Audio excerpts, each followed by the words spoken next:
Hi నమస్తే. చూసారా చూడండి చేపలు కోడిగుడ్లు ఎండు చేపలండి. చాలా సూపర్గా వచ్చింది. మీరు చూడండి ఎలా చేశాను.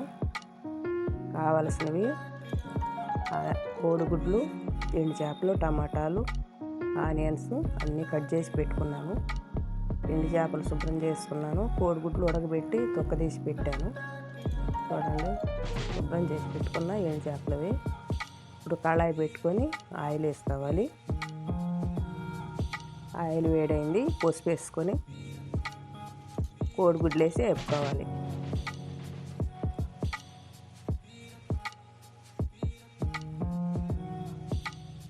కోడిగుడ్లు వేగాయి, తీసి పక్కన పెట్టుకోవాలి.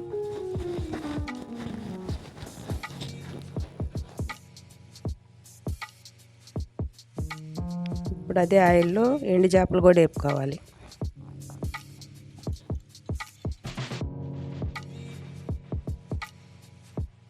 ఎండు చేపలు వేగాయి కదా, తీసి పక్కన పెట్టుకోవాలి.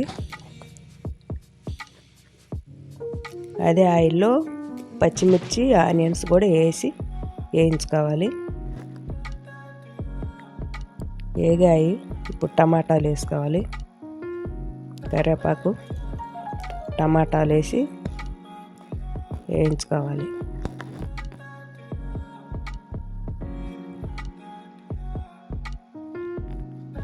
టమాటాలు వేగాయి కదా, ఇప్పుడు పసుపు, కారం వేసుకొని సాల్ట్ కొంచెం తక్కువగా చూసి వేసుకోవాలి. కారం కొద్దిగా ఎక్కువ వేసుకోవాలి చేపలు కాబట్టి. కోడిగుడ్లు, చేపలు కూడా వేసి కొంచెం కలుపుకొని కొంచెంసేపు ఉప్పు కారంలో ఉంచాలి, బాగా పడతాయి.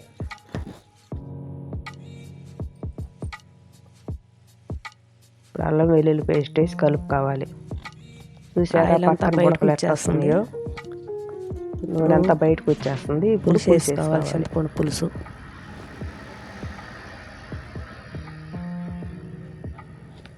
అదే పులుసులో కొంచెం నీళ్ళు వేసుకొని నీళ్ళలో పోసుకోవాలి. మూత పెట్టేసుకొని కొంచెం కలుపుకోవాలి. మూత పెట్టి ఉడికే వరకు ఉంచుకొని చూడండి ఆయిల్ అంతా పైకి వచ్చేసింది. ఇప్పుడు ధనియా పొడి, ఓన్ మసాలా వేసి కలుపుకోవాలి.